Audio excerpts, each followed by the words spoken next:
Hey everyone, welcome back. I hope you enjoyed that setup and playthrough of the game, the Grimm Forest. So let's dive into components like I typically do. Let me address first the box insert. Now, there are some things here that may have been Kickstarter exclusive. I don't recall, but the box insert that was designed by Game Trays is incredible. Thank you so much for giving thought into the game, putting divots and outlines and places for everything to go and easily be able to pull them out, set them up, put them back in. Really appreciated that. I hope that it's a staple in anyone that's looking to get this game moving forward. Otherwise, the components are really good for the most part. I like the location boards are real thick, cardboard stock. The player boards are really good. The miniatures were a lot of fun. And as you guys might have seen from the playthrough, I did take a lot of time. I think it took me maybe 3 separate weekends to paint them all. But I was really excited to do it. It was my first game where I had some miniatures, and I was like, yeah, let me paint these. Let me kind of spice them up a little bit. Let me make them a little bit more, a little bit jazzier, I guess. So keep in mind that if you're coming across this as just a review, then you didn't miss anything. I painted miniatures. If you're coming to this video from the how-to, I hope you enjoyed the painting of the miniatures. I was really happy that I did it.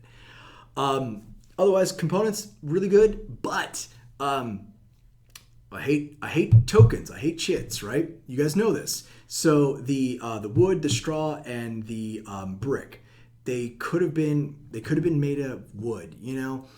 It should have been an option of some capacity for an upgrade of some nature. It wouldn't matter.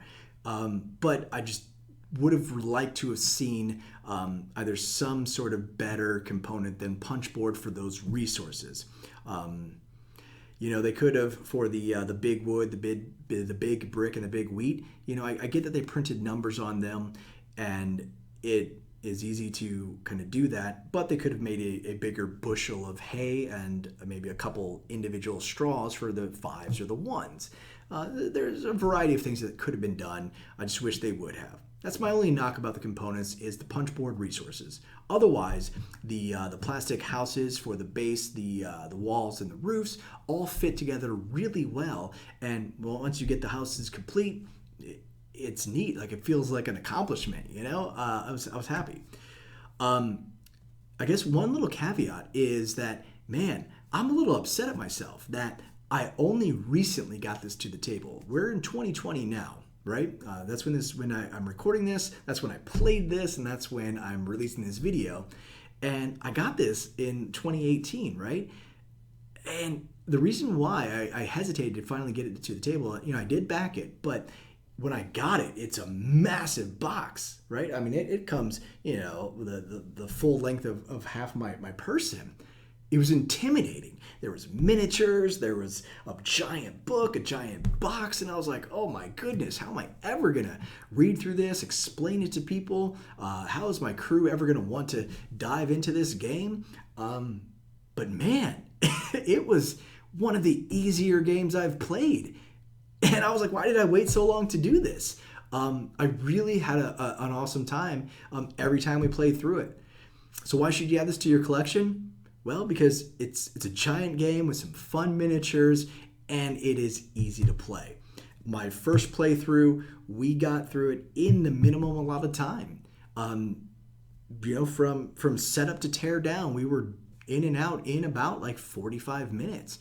And that is awesome.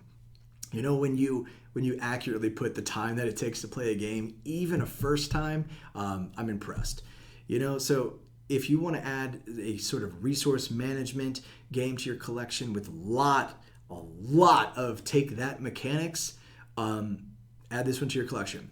I played both the 3-player and 2-player variants, so I never had a chance to play a 4-player game of this one.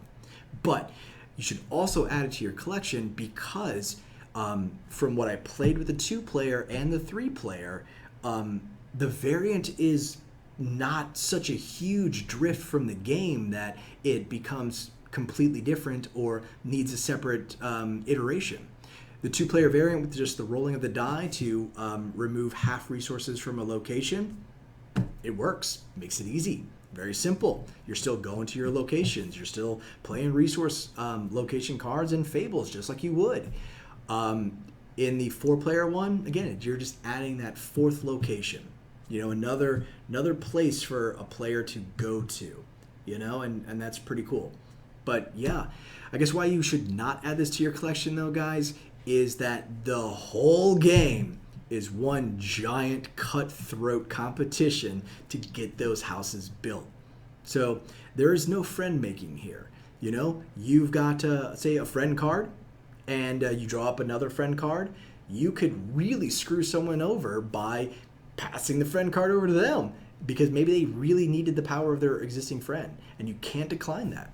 So there is just, it's cutthroat, So if you guys like to play nice games, don't add this to your collection. But otherwise, it is a fun game in a giant box that is so simple, and I cannot believe that I was intimidated by it to begin with. So anyway, guys, if you've played Grimm Forest, I'd like to hear your thoughts on it. Tell me how you like the game. Tell me how things went for you. If you've just happened upon this video and you enjoyed the content, please feel free to leave a subscribe. I do appreciate the support. As always, guys, until next time, thanks for watching.